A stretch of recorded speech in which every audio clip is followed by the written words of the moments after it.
It was deeply moving to hear the captain of the Tipperary All-Ireland winning team in his stunning speech in Croke Park Stadium on July 20th refer to Dylan Quirk, a fine Tipperary hurler who died at the age of 24 in 2022 on the hurling field in Semple Stadium. It was also intriguing to hear the world #1 golfer, Scottie Scheffler, recently speak about the fleeting nature of the joy derived from winning. He acknowledges that while he works incredibly hard to win, the feeling of satisfaction is short-lived, prompting him to question the deeper meaning of his pursuits. The preacher, in the reading from the book of Ecclesiastes this weekend, proclaims that everything under the sun is fleeting. What is gained by skill and success may be squandered. Earthly pursuits should not be seen as a fulfilling end.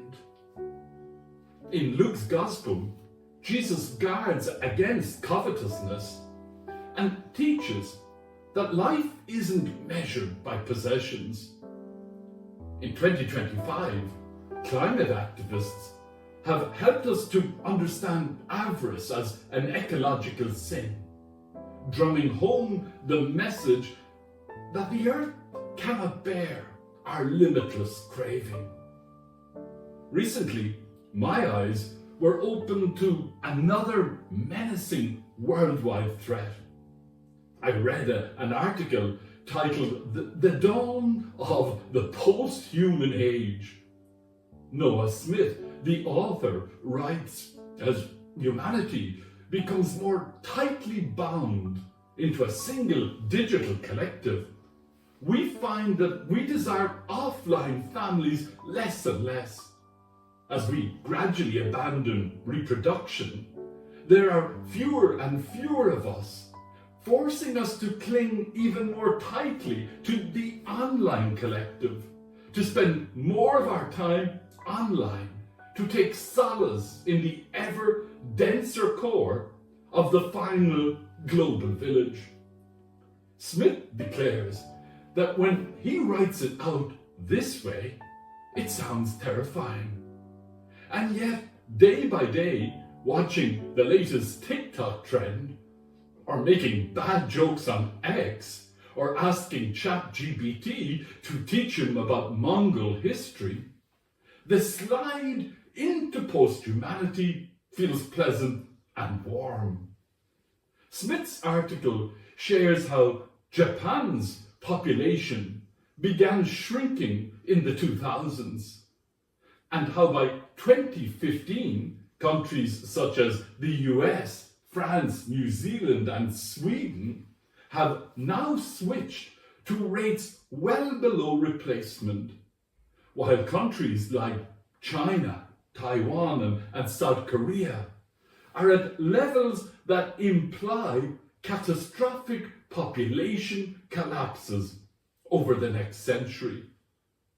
Meanwhile, the rate of fertility decline in poorer countries has accelerated.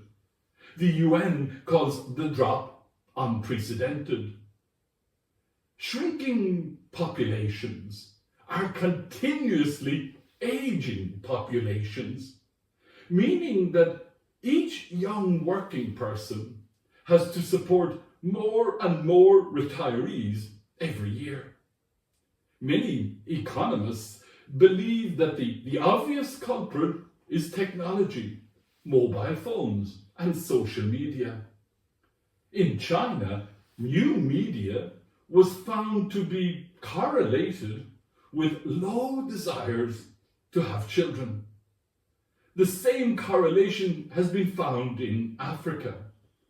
Of course, better research is needed, but the timing and the worldwide nature of the decline, basically every region of the globe started getting sharply lower fertility in the mid to the late 2010s. And this makes it difficult not to see technology as the culprit. On X, I saw a moving tweet with a picture of Dylan Quirk in his Tipperary jersey with the caption, "One special person looking down from heaven today." St. Paul, in the letter to the Colossians, steers us to look towards heaven, encouraging us to no longer set our hearts on earthly things. Paul argues that we've been raised with Christ, and we should now fix our hearts on what Christ values. Paul urges us to let go of destructive patterns and to embrace compassion, humility and peace, and to share the stunning message that God transcends every human division.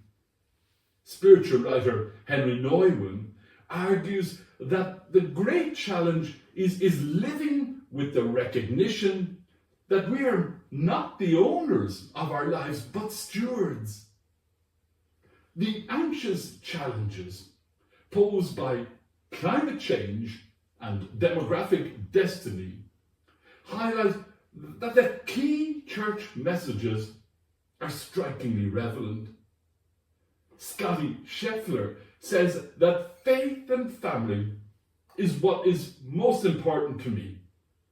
His words are encouragement to us to strive to be loving stewards of our offline families. Amen.